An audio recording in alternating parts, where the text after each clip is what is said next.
gospel for today comes from the Gospel of John, the 11th chapter, beginning with the first verse. Now, a certain man was ill, Lazarus of Bethany, the village of Mary and her sister Martha. Mary was the one who anointed the Lord with perfume and wiped his feet with her hair. Her brother Lazarus was ill. So the sisters sent a message to Jesus, "Lord, the one whom you love is ill." But when Jesus heard it, he said, "This illness does not lead to death. Rather, it is for God's glory, so that the Son of Man may be glorified through it." Accordingly, although Jesus loved Martha and her sister and Lazarus, after having heard that Lazarus was ill, he stayed 2 days longer in the place where he was. Then after this, he said to the disciples, "Let us go to Judea again." The disciples said to him, "Rabbi, the Jews were just now trying to stone you, and you are going there again?" Jesus answered, "Are there not 12 hours of daylight? Those who walk during the day do not stumble, because they see the light of this world. But those who walk at night stumble, because the light is not in them." But after saying this, he told them, "Our friend Lazarus has fallen asleep, but I am going there to awaken him." The disciples said to him, "Lord, if he has fallen asleep, he'll be all right." Jesus, however, had been speaking about his death, but they thought he had been referring merely to sleep. Then Jesus told them plainly, "Lazarus is dead. For your sake I am glad I was not there, so that you may believe. But let us go to him."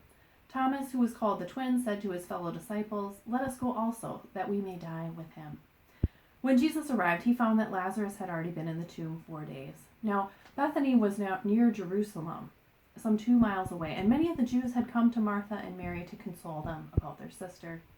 When Martha heard that Jesus was coming, she went and met him, while Mary stayed at home. Martha said to Jesus, "Lord, if you had been here, my brother would not have died. But even now I know God will give you whatever you ask of him." Jesus said to her, "Your brother will rise again."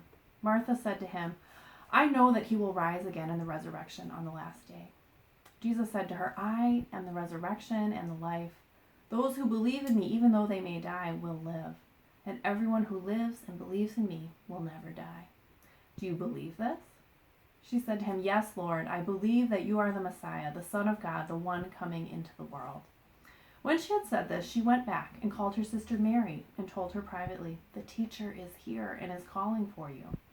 And when she had heard it, she got up quickly and went to him. Now, Jesus had not yet come into the village, but was still at the place where Martha had met him. The Jews who were with her in the house consoling her saw Mary get up quickly and go out. They followed her because they thought she was going to the tomb to weep there. When Mary came to where Jesus was and saw him, she knelt at his feet and said to him, "Lord, if you had been here, my brother would not have died." When Jesus saw her weeping, and the Jews who came with her also weeping, he was greatly disturbed in spirit and deeply moved. He said to her, "Where have you laid him?" They said to him, "Lord, come and see." Jesus began to weep. So the Jews said, "See how he loved him." But some of them said, "Could not he who opened the eyes of the blind man have kept this man from dying?" Then Jesus, again greatly disturbed, came to the tomb. It was a cave, and a stone was lying against it. Jesus said, "Take away the stone." Martha, the sister of the dead man, said to him, "Lord, be ready, because there is a stench, because he has been dead for 4 days." Jesus said to her, "Did I not tell you, if you believed, you would see the glory of God?" So they took away the stone. And Jesus looked upward and said, "Father, I thank you for having heard me. I know you always hear me, but I have said this for the sake of the crowd standing here, so that they may believe that you sent me." When he had said this, he cried out with a loud voice, "Lazarus, come out!" The dead man came out, his hands and feet bound in strips of cloth, and his face wrapped in a cloth. Jesus said to them, "Unbind him and let him go." Many of the Jews, therefore, who had come with Mary and heard and seen what Jesus did, believed in him. The Gospel of the Lord. Grace and peace to you from Jesus Christ, who opened the eyes of the blind man and brought life back to Lazarus. Now, when you find yourself in the midst of a worldwide pandemic, today's gospel text can bring up a lot of questions. Why does Jesus act the way he does? Why does he tarry when he receives the message that the one that he loves is ill? Why does he say that Lazarus has fallen asleep when clearly he is dead? Confusing the disciples. These are the questions that many of us may ask when a loved one dies. Why, God? Why now? Why can't you help? Why can't you bring healing and wholeness? We hear these requests from Lazarus' sisters, Mary and Martha. Martha meets Jesus on the road when she hears that he is coming. Their relationship with Jesus is different than others. Their family has gained a level of intimacy with Jesus, hosting him in their house and learning at his feet. Jesus taught them like a rabbi, and yet both Mary and Martha refer to him not as rabbi or teacher, but as Lord, showing a level of trust and understanding that is uncommon at this point in Jesus' ministry. Instead, when they send a message to Jesus, they don't call Lazarus by name. They use coded language. The one whom you love is ill, showing that Lazarus had a special, loving relationship with Jesus. They believe in Jesus, trust that he is the Lord, that he is capable of healing even in the face of certain death. And this trust is not misplaced, but clearly it feels that way. Lazarus dies. He is 4 days dead in the tomb when Jesus shows up after receiving the message. Lazarus is truly dead to the point of smelling. He is truly stinking dead. Now, in every gospel account, Jesus brings someone back to life, showing the power of God over death. These resurrections are only temporary. The individuals are not raised to eternal life, but brought back to their earthly lives for a time. But either way, Jesus is demonstrating the power of God over death. Jesus is showing that death is not the final word. There is life after death, life that we receive because of Jesus. And there's a certain level of comfort in believing in this, in reading the stories of the resurrection and life triumphing over death, in believing the power of the resurrection to give us life eternal with Jesus. But how do we hold on to that belief in the midst of grief and disappointment when things go so terribly wrong? When we experience a global pandemic and our enemy is an invisible virus? How do we hold on to the power of life over death when we are experiencing the loss of our everyday lives?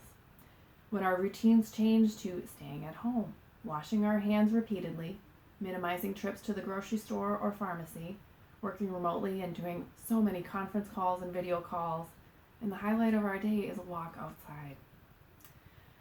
Mary and Martha demonstrate resilience with their encounters with Jesus. Martha confesses that Jesus is the Messiah when she accuses Jesus of not being there. If only Jesus had been there, her family would not be in the position they find themselves in, with their brother dead and stinking in the grave. She manages to hold on to both sides of Jesus. The power and awe of Jesus as the Messiah, the one who comes to liberate everyone, and still name her grief, her disappointment, and her anguish. We are finding ourselves at a point when we are beginning to experience a deep level of grief. Our world has changed seemingly overnight, and we don't have any idea when it will end. We hope and pray that our actions, the small things we can do, like washing our hands, staying at home, and only interacting with our family, working from home, and following the shelter-in-place order given by Governor Walz will make a difference. That we won't experience untold death and hospitalization. Now, the Harvard Business Review wrote a great article I would recommend to everyone to read, and it's called "The Discomfort You're Feeling is Grief." They interviewed David Kessler, the world's foremost expert on grief and co-author with Elizabeth Kubler-Ross on Grief and Grieving, Finding the Meaning of Grief Through the 5 Stages of Loss. We are experiencing a high level of grief right now. Disappointed expectations, loss of our normal lives, fear of economic impact, and the loss of connection. Kessler says this is hitting us, and we're grieving collectively. We are not used to this kind of collective grief in the air. We're also feeling anticipatory grief, that feeling we get that feeling that we get about what the future holds when we're uncertain. Now, the anticipatory grief that we are feeling is different than anticipating the grief of a loved one. We are experiencing the fear of something that is scary, and yet we can't see it. Our collective grieving is uncomfortable. It feels kind of like Mary and Martha in their encounters with Jesus. Anger, despair, sadness, accusations, bargaining, and more. And yet, in the midst of their grief, Mary and Martha managed to find the Lord. They put their trust in Jesus, that Jesus has power over death. We are in a new world. No one has answers for how long we will be separated. We don't know when we will be able to be in groups of more than 10 again, or when we can get closer than 6 feet to the people outside of our families. No one knows, and yet we can cling to the fact that we are able to ask those questions. We can cycle through those stages of grief: denial, anger, bargaining, sadness, and acceptance. It won't be linear. We will likely zigzag back and forth between these stages. And as our grief and emotions ping-pong us around, we can put these questions and fears to Jesus. God can handle our rage, our denial, our bargaining, our tears, and eventually our acceptance.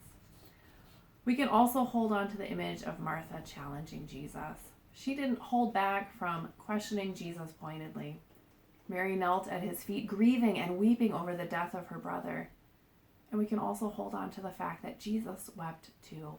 Jesus was deeply affected by the death of his beloved friend Lazarus. And Jesus was not immune to grief and loss, and neither are we. I pray that we may allow ourselves to feel the grief that we are feeling. There is power to naming and feeling feelings.